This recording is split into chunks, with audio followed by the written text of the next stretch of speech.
hukumnya adalah fardu ain. Jadi bertorikot itu hukumnya fardu ain. Kalau ada yang mengatakan torikot itu bid'ah, dangkal ilmu pengetahuan orang itu tentang Islam. Kalau ada yang mengatakan torikot itu sesat, orang itu telah kafir dengan Muhammad. Silahkan buka di dalam kitab Minahus Saniyah karangan Syekh Abu Wahab Asy-Sya'rani rahimahullah. Siapa yang mengatakan tariqat sufi itu sesat, sungguh orang itu telah kafir dengan Muhammad. Kasihan, walaupun dia sholat, walaupun dia tahajud tiap malam, walaupun dia berjamaah tiap hari, walaupun dia hafal Al-Quran, kalau mengatakan tariqat sufi sesat, dia telah kafir dengan Muhammad. Karena para sufi, kata Imam Bushiri, wa kulluhum mir rasulillahi multamisud, semua para sufi itu mengambil dari Rasulullah.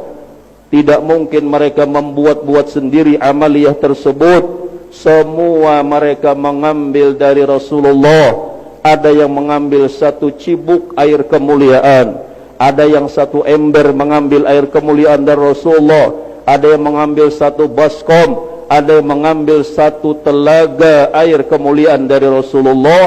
Para murid-murid mengambil nur itu daripada syekhnya. Jadi siapa mengatakan tariqat sufi itu sesat, dia telah kafir dengan Muhammad. Dan kata Imam Ghazali, mengikuti tariqatnya para sufi hukumnya fardu ain. Jadi wajib setiap individu umat Islam, dan orang yang tidak bertariqat tidak sempurna agamanya. Karena di dalam arkanuddinus salasah, rukun agama itu ada 3: Islam, iman, dan ihsan. Ihsan huwa tariqah. Apa itu ihsan? Al-ihsan huwa tariqah. Ihsan itu adalah tariqah.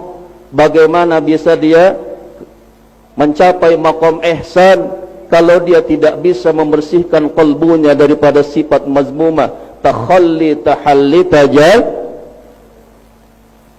Bagaimana caranya takhalli, membersihkan daripada sifat yang tercela di dalam diri kita?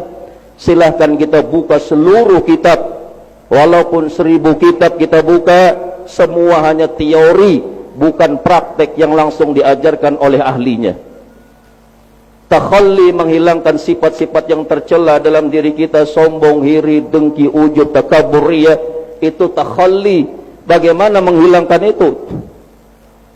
Setelah takhalli nanti tahalli, itu otomatis. Baru nanti tajalli. Tajalli sudah dia menjalani majalan, sudah sampai kepada maqam ihsan. Maka tidak bisa orang kepada sampai ihsan terkecuali melalui tariqah. Dan Syekh Abu Hasan Asy-Syadzili rahimahullah, seorang pendiri tariqah Asy-Syadziliyah, beliau berkata, siapa yang tidak ikut di dalam ilmuna hadza, siapa yang tidak bergabung di dalam pengetahuan kami ini. Apa yang dimaksud dengan pengetahuan kami ini? Yaitu tariqah. Tariqah awalnya bagi kita adalah ilmu. Ketika kita ditalkin dapat ilmunya.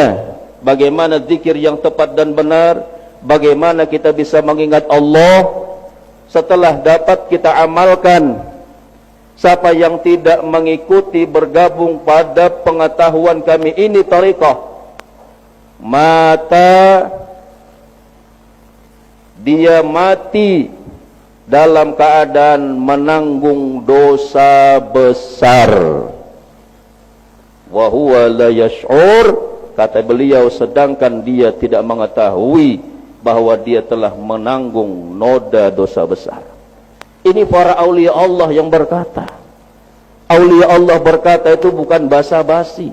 Wali-wali Allah itu berkata bukan merayu karena ingin diikuti. Wali Allah itu berkata benar-benar itu adalah ilham, rasa yang telah tertanam di dalam sirnya, sehingga keluar itu di lisannya. Jadi tidak merayu.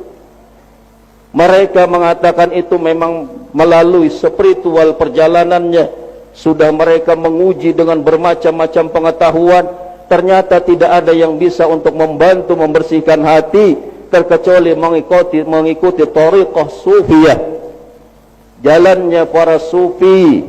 Maka kita bersyukur para ikhwan wal akhwat yang dirahmati Allah, kita telah mendapat bimbingan daripada mursyiduna, guru kita Syekh Ahmad Shahibul Wafa Tajul Arifin. Jangan dianggap beliau sudah tidak ada. Beliau ada terus, dan roh itu tidak pernah mati.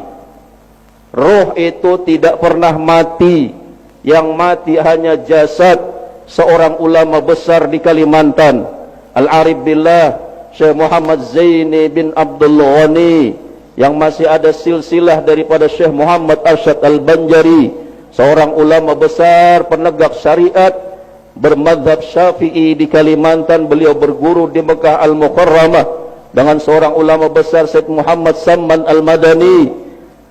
Syekh Muhammad Zaini bin Abdul Ghani, beliau adalah seorang mursyid tariqat samaniyah. Beliau berkata di dalam majlisnya, seorang mursyid, dia di dalam kuburnya lebih tajam rohaninya di dalam membina para murid-muridnya. Di dalam kitab Aqidatun Najin, akidah orang yang selamat yang berpegang kepada fahaman ahli sunnah, mereka menjelaskan para awliya Allah itu tidak mati.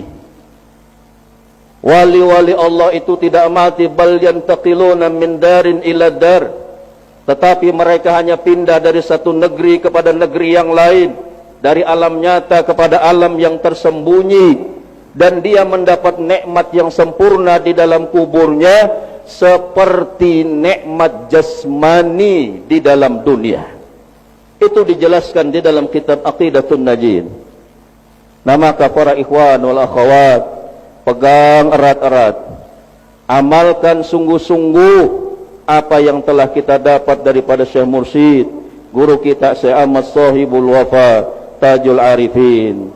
Kalau kita lepas, kalau kita lari dari kekasih Allah, kita mengikuti bimbingan syaitan dan nafsu, kita pasti akan sengsara. Karena disebutkan para sufi mengatakan mata maitatul jahiliyah, dia mati dalam keadaan jahiliyah.